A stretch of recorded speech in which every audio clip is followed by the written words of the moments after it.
A Catalunha, que é aquela região onde joga o time de futebol Barcelona, ela tem um movimento de independência muito antigo do Estado espanhol. A Catalunha, que é essa região da Espanha, quer se tornar independente do Estado espanhol. Por muitos anos essa foi uma mera ideia romântica, né? Que não passava de 5% de apoio da população catalã. Só que em 2017 esse apoio, por uma série de circunstâncias que eu quero explicar nesse vídeo, foi de 45% a 50% da população catalã querendo a separação. Isso fez com que o governo catalão ele convocasse um plebiscito de separação para a população decidir se queria ou não se separar da Espanha. Esse plebiscito foi considerado ilegal pelo governo espanhol. A polícia abafou os protestos, houve muita violência e vários políticos e militantes que convocaram esse plebiscito foram presos. E agora em 2019, outubro de 2019, saiu a decisão, eles foram condenados por sedição e por rebelião e as penas foram muito altas, segundo a percepção da população catalã, foram de 9 a 13 anos de prisão. Então, a Catalunha está uma desordem, protestos de ruas fechadas, confronto com a polícia, e é essa pequena história que eu quero contar para vocês no episódio de hoje. Se você não me conhece, meu nome é Ronaldo Bastos, eu sou doutor em Direito Constitucional e esse é o blog Cidadanize. Se você gosta desse tipo de vídeo, de comentários políticos, se inscreva logo no canal, dê um gostei, coloque nos comentários o que você acha desse canal. Pois bem, outubro de 2019, eu estou gravando esse vídeo num domingo, 26 de outubro de 2019, e nesse momento esse vídeo só vai ao ar na terça-feira, mas nesse momento a Catalunha está tendo vários protestos, tanto pró-independência quanto contra a independência da Catalunha. E o grande motivo, eu já falei para vocês, a justiça espanhola condenou políticos de grande gabarito, o governador da Catalunha, a presidente do parlamento catalão, além de 2 ex-líderes das principais organizações separatistas catalãs, a prisão de 9 a 13 anos, né? 9 a 13 anos de reclusão.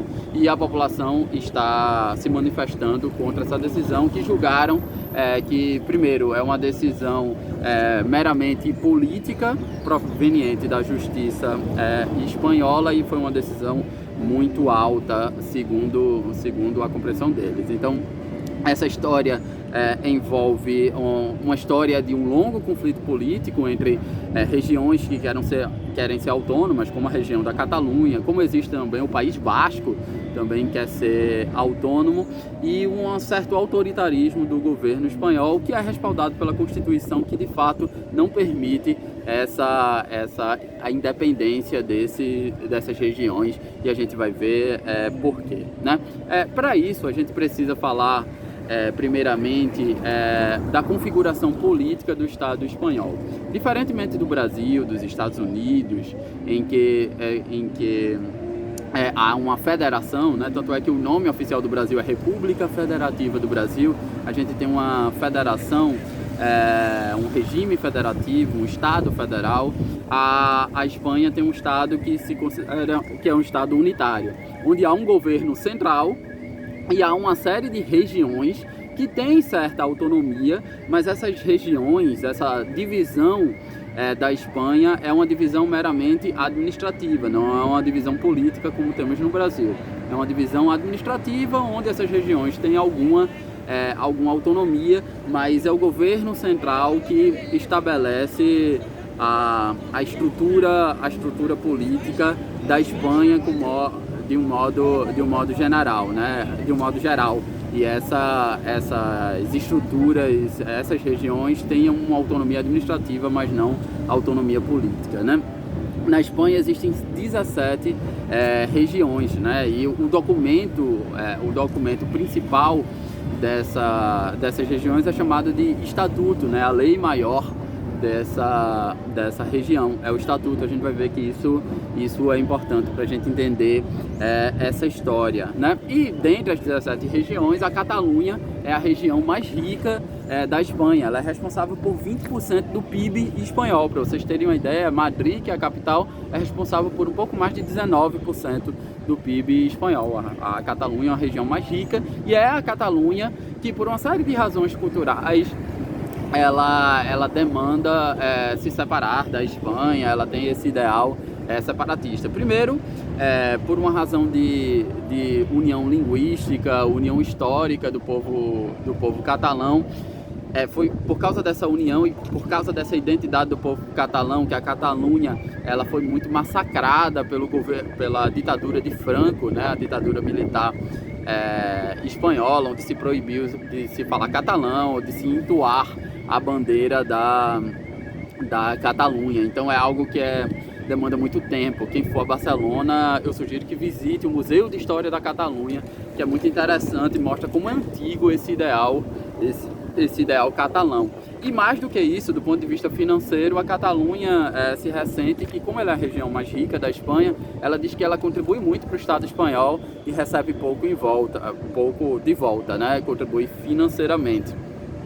Só que essa ideia do separatismo era uma ideia muito marginal na própria sociedade catalã, né? Nunca passou de 5% dos eleitores que eram favoráveis a essas ideias separatistas.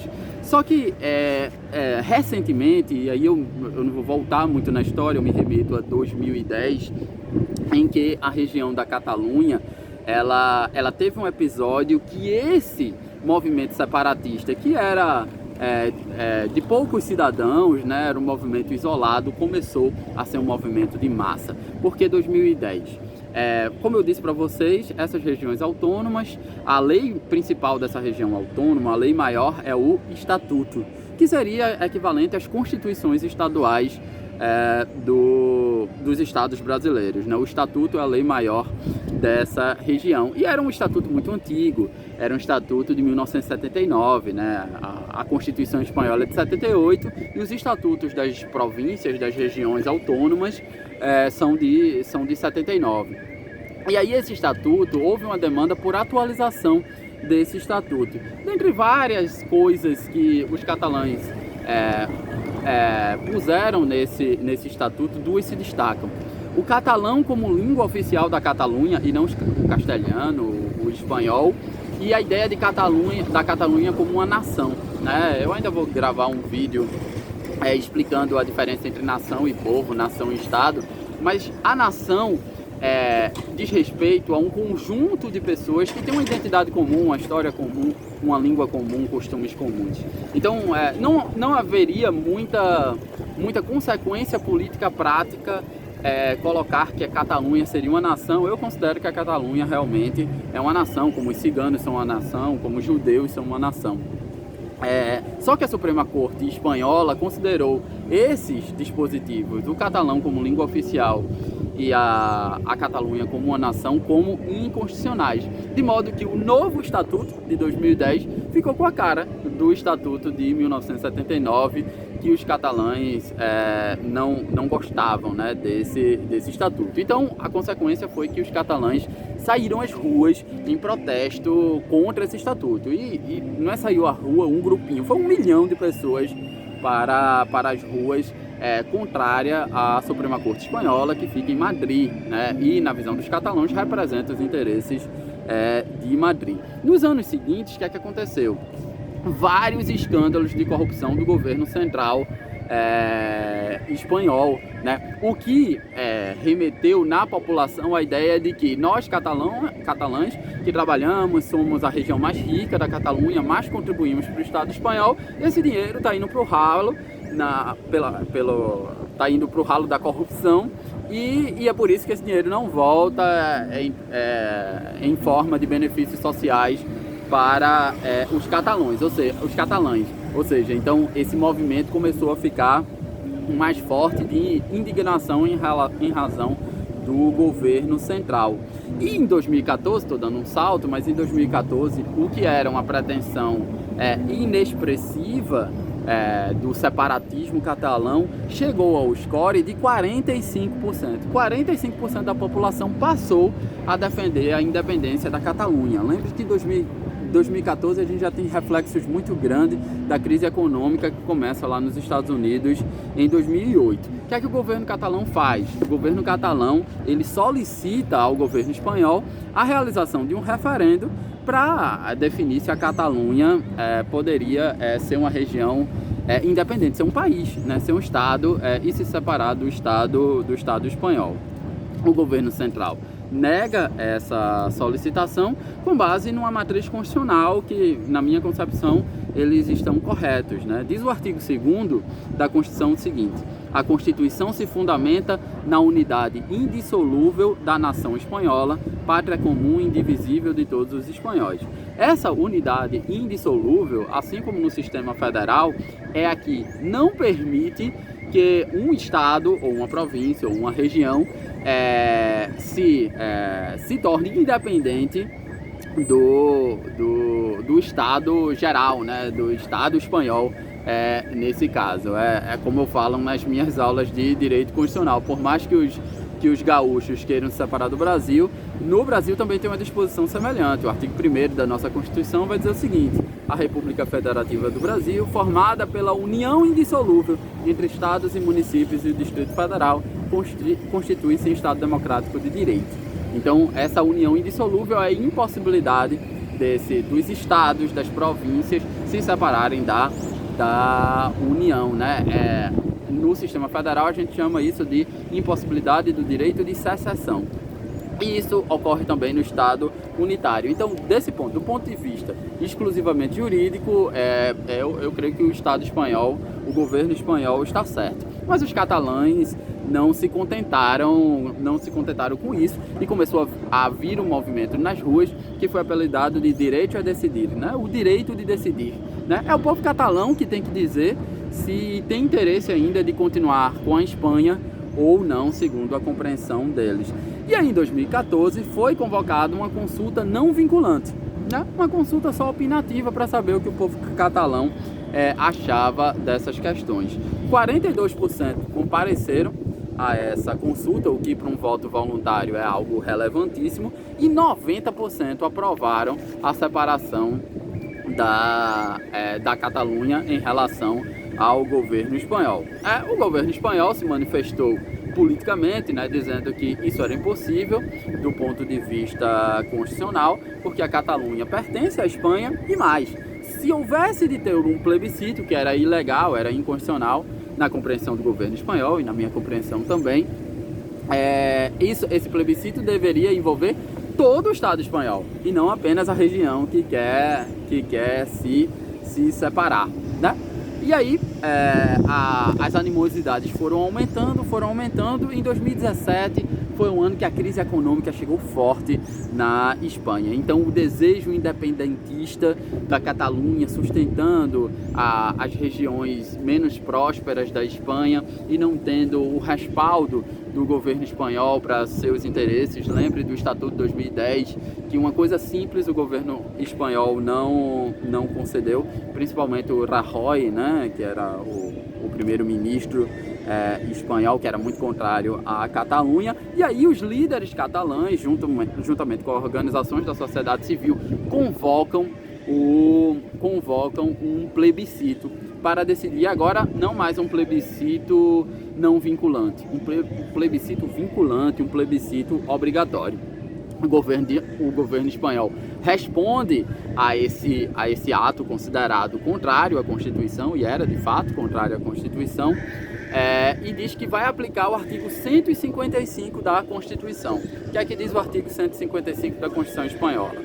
Se uma comunidade autônoma não cumpre as obrigações que a Constituição e outras leis imponham, ou atuem de forma que atentem gravemente ao interesse geral, o governo, mediante prévio requerimento ao presidente da comunidade autônoma e, no caso de não ser atendido com a aprovação da maioria do Senado, poderá adotar as medidas necessárias para obrigar aquela ao cumprimento forçoso de ditas obrigações ou para a proteção do chamado interesse geral. Ou seja, em síntese, esse artigo 155 vai dizer que as comunidades autônomas são obrigadas a obedecer à Constituição Federal. No caso delas não obedecerem a Constituição Federal, não, porque não é uma federação, a Constituição Espanhola. No caso delas não obedecerem à Constituição espanhola, a autonomia que é concedida a essa região pode ser retirada dessa região com um ato interventivo parecido com a ideia de intervenção federal que temos no Estado Federal. Se vocês assistirem o documentário da Netflix chamado Duas Catalunhas, né, tem uma entrevista, tem uma parte lá que o governador da Catalunha, ele vai falar que quando o governo espanhol fala da aplicação desse artigo 155 e que o governo dá duas opções à Catalunha, ou a Catalunha convoca novas eleições, antecipa as eleições e não sofre intervenção, ou a Catalunha vai sofrer a intervenção. E aí esse governador da Catalunha, ele diz que tinha duas opções. Ele disse, ou eu tenho, e aí ele não assume, mas realmente a impressão que dá é que ele sabe, e eu vou falar isso mais pra frente, ele sabe que foi um ato ilegal essa convocação desse plebiscito, foi um ato inconstitucional, contrário à Constituição. Então, ele diz no documentário, ou eu consigo a anistia daqueles que convocaram, inclusive ele próprio, inclusive a presidente do parlamento catalão, os líderes de organizações civis envolvidos, ou ele conseguia a anistia e aí convocava eleições gerais, ou se o governo não desse respaldo a essa anistia e a população votasse favoravelmente ao plebiscito, a única solução para o interesse deles próprios, essa é a leitura que eu faço, era declarar a independência da Catalunha. E aí chega o dia do referendo lá de 2017. Nesse dia de referendo, o governo central, no dia do referendo, o governo central, ele convoca 17 mil policiais e patrulha as ruas para impedir o referendo. Foi a primeira vez que eu vi a polícia impedindo que uma votação acontecesse. Foi a primeira vez. Então, no documentário essas duas Catalunhas, eu vou deixar até na descrição do vídeo, se você está vendo em vídeo, se você estiver vendo em forma de podcast, eu deixo também na descrição desse vídeo. Você vê policiais batendo nos eleitores, policiais entrando nos colégios eleitorais para recolher as urnas onde estavam recebendo os votos escritos. Houve muita violência, uma violência muito desproporcional, e o efeito dessa violência desproporcional foi o seguinte: até aquelas pessoas, os catalães que eram contrários à decisão de separatismo, passaram a ser favoráveis ao separatismo, porque viram a truculência por meio do qual o Estado espanhol, o governo central espanhol, agiu contra os catalães. Foram policiais batendo em mulheres, puxando as mulheres pelos cabelos, batendo em mulher grávida. Foi um absurdo, muita gente sangrando, foi um absurdo.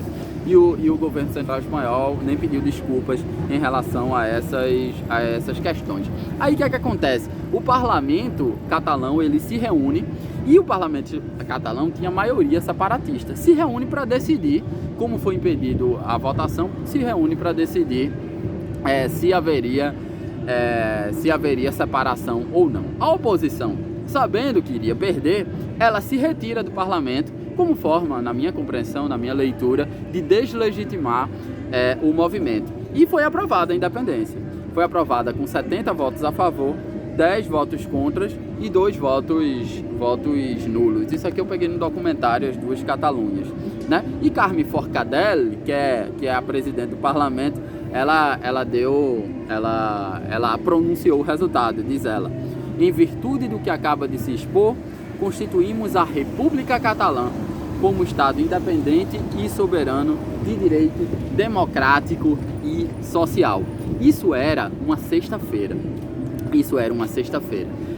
O governador da Catalunha sabia tanto que estava errado que na sexta-feira mesmo ele pegou um trem e foi para a Bélgica se autoexilar na Bélgica, ele não voltaria na segunda. Ele sabia que, apesar de ele não assumir no documentário, ele sabia que essa era a decisão de convocação desse referendo era uma decisão inconstitucional.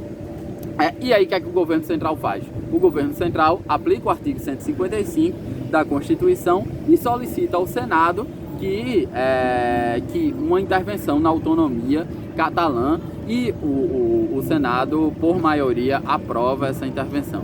A Justiça Espanhola, a Suprema Corte Espanhola, destitui o governo catalão, dissolve o parlamento e prende todos os seus líderes, menos o governador, que já está na Bélgica. Mas, por exemplo, a presidente do parlamento catalão foi presa juntamente com os principais líderes das organizações da sociedade civil da Catalunha.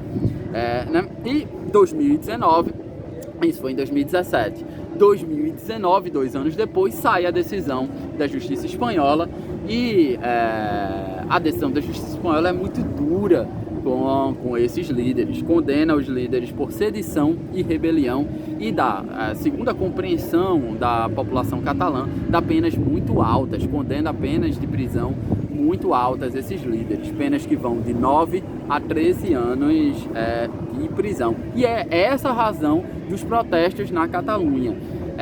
A ideia de separatismo da Catalunha é uma ideia muito antiga, mas a despeito disso, foi só muito recentemente, eu diria em 2010 e principalmente em 2014, que essa ideia vira uma plataforma política minimamente viável, né? Antes, como eu disse, tinha 5% da população que era a favor do separatismo. Em 2014 era 45 a 50% da população. Os separatistas consideraram essa decisão mais uma da série de injustiças do governo central.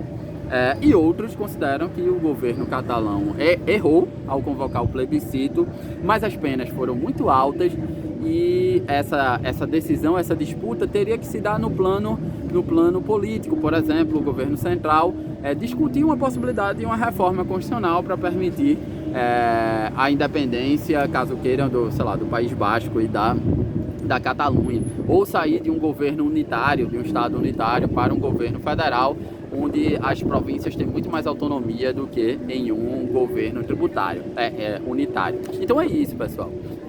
Espero que você tenha gostado desse vídeo, onde eu estou te explicar o que está acontecendo lá na Catalunha e por que estão tendo muitos protestos na Catalunha, né? O próprio time do Barcelona é um orgulho catalão, né? É por isso que há uma rivalidade muito grande entre Barcelona e Real Madrid, não só por é uma questão muito além do futebol, a rivalidade entre Barcelona e Real Madrid, e vocês já estão podendo ver que tipo de rivalidade é essa. Espero que eu possa ter contribuído para vocês entenderem o que está acontecendo lá na Catalunha. Até um próximo vídeo.